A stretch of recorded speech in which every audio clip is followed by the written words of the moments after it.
جسے چاہے تو عزت دے، جسے چاہے تو ذلت دے، مسلمان ہی مسلمان کا برا چاہنے لگا یا رب۔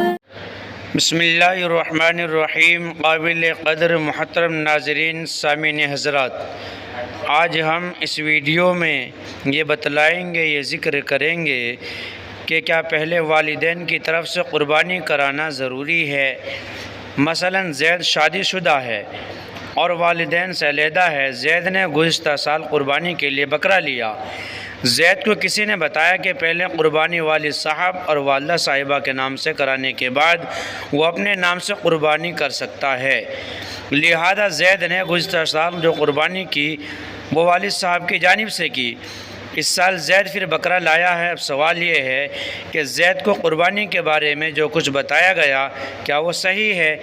کیا زید والد صاحب کے نام سے قربانی کر کے اپنے فرض کی ادائیگی سے بری ہو گیا یا پھر اپنے نام سے دوسری قربانی کرنی چاہیے تھی؟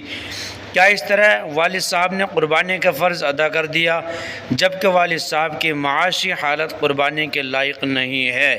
محترم ناظرین، ہماری ویڈیو پسند آئے لائک، شیئر اور کومنٹ کریں۔ اگر آپ نئے اسلامک ویڈیو کے لیے ہمارے چینل کو سبسکرائب ضرور کر لیں اور بیل آئیکن کا بٹن ضرور دبائیں تاکہ ہماری ہر نئی ویڈیو کا نوٹیفیکیشن آپ تک پہنچ سکے۔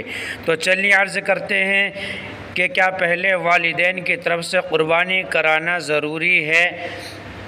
قربانی اسی پر واجب ہوتی ہے جو مالک نصاب ہو۔ اگر لڑکا نصاب والا ہے اور باپ صاحب نصاب نہیں ہے تو قربانی صرف لڑکا اپنی جانب سے کرے گا۔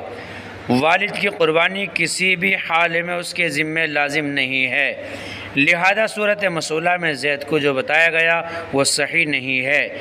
قربانی اسی پر واجب ہوتی ہے جو مالک نصاب ہو۔ اگر لڑکا نصاب والا ہے اور باپ صاحب نصاب نہیں ہے تو قربانی صرف لڑکا اپنی جانب سے کرے گا۔ والد کی قربانی کسی بھی حال میں اس کے ذمہ لازم نہیں ہے، لہذا صورت مسئلہ میں زید کو جو بتایا گیا وہ صحیح نہیں ہے۔